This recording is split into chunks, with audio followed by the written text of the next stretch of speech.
പ്രിയപ്പെട്ടവരെ, ഇന്ന് നമ്മൾ പറയുന്ന വിഷയം നമ്മുടെ കുട്ടികളുടെ റിസൾട്ടുമായി ബന്ധപ്പെട്ടാണ്. നമുക്കറിയാം, ഏതാനും ദിവസങ്ങൾ നാളെ മറ്റന്നാളൊക്കെ ആയിട്ട് നമ്മുടെ മക്കളുടെ റിസൾട്ട് വരികയാണ്. SSLC അതുപോലെ തന്നെ +2 റിസൾട്ടുകൾ വരികയാണ്. നമ്മളൊക്കെ ഒരുപാട് പ്രതീക്ഷയോടെ നമ്മുടെ മക്കളിൽ ഒരുപാട് പ്രതീക്ഷകൾ അർപ്പിച്ച് കാത്തിരിക്കുന്നവരാണ്.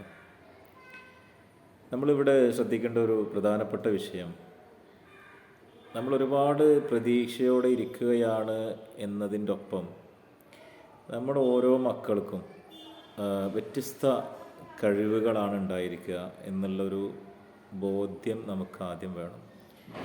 നമ്മൾ പലപ്പോഴും കണ്ടുകൊണ്ടിരിക്കുന്നൊരു സംഗതി എന്താണെന്ന് വെച്ച് കഴിഞ്ഞാൽ, ഈ റിസൾട്ട് വന്നാൽ നമ്മൾ ആദ്യം ചെയ്യുന്ന പരിപാടി നമ്മുടെ മക്കളെ മറ്റുള്ള കുട്ടികളുമായി കമ്പയർ ചെയ്യുക എന്നുള്ളൊരു സംഭവമാണ്.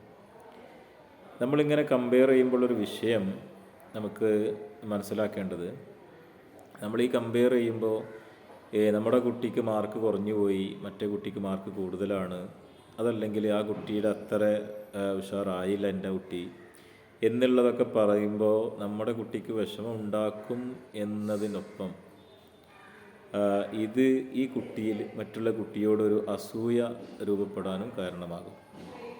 അപ്പോൾ അതുകൊണ്ടാണ് ഇത്തരത്തിൽ നമ്മൾ ഒരു കമ്പാരിസണിലേക്ക് ഒരു കാരണവശാലും പോകരുത്. നിങ്ങൾ മനസ്സിലാക്കേണ്ട കാര്യം, ഓരോ കുട്ടിക്കും ആ കുട്ടിയുടേതായിട്ടുള്ള കഴിവുകളുണ്ട്.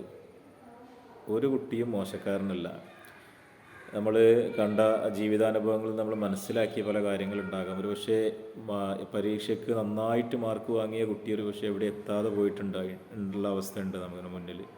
അതുപോലെ പഠിക്കുന്ന സമയത്ത് അത്ര മാർക്കുകളൊന്നും വാങ്ങാത്ത ആൾ ജീവിതത്തിൽ ഉയർന്ന നിലവാരത്തിലേക്ക് എത്തിയിട്ടുണ്ട്. അതുകൊണ്ട് തന്നെ ഓരോ കുട്ടിയിലും വ്യത്യസ്ത കഴിവുകളാണുള്ളത്. അതാണ് നമ്മൾ ആദ്യം മനസ്സിലാക്കേണ്ടത്. അപ്പോൾ മാർക്ക് എന്നുള്ളത് അതിന് വലിയൊരു മാനദണ്ഡമാക്കി കണക്കാക്കി ഈ മാർക്ക് വന്നതിൻ്റെ അടിസ്ഥാനത്തിൽ ഈ കുട്ടിയെ അങ്ങേയറ്റം വിഷമിപ്പിക്കുന്ന അല്ലെങ്കിൽ അങ്ങേയറ്റം ടോർച്ചർ ചെയ്യുന്നൊരവസ്ഥയിലേക്ക് ഒരു കാരണവശാലും നമ്മൾ രക്ഷിതാക്കൾ പോകാൻ പാടില്ല. ഇത് നമ്മൾ പ്രത്യേകം ശ്രദ്ധിക്കണം എന്ന് ഈ സമയത്ത്, ഈ സാഹചര്യത്തിൽ ഞാൻ ഓർമ്മപ്പെടുത്താൻ വേണ്ടിയിട്ടാണ് ഇത്തരത്തിലൊരു വീഡിയോ ചെയ്തത്.